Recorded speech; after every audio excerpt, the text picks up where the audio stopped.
Welcome to Fluent Phonics. Today, we will focus on mastering the pronunciation of the word shoelaces. Shoelaces. Shoelaces. Shoelaces.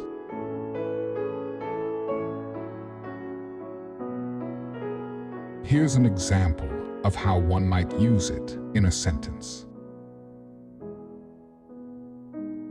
I need to replace my worn-out shoelaces before they snap while I'm out running.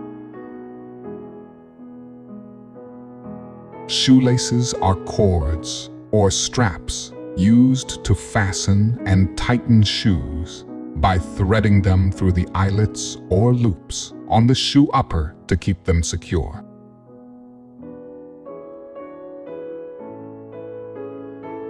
Thank you for your time. If you enjoyed this, please like and subscribe for further content.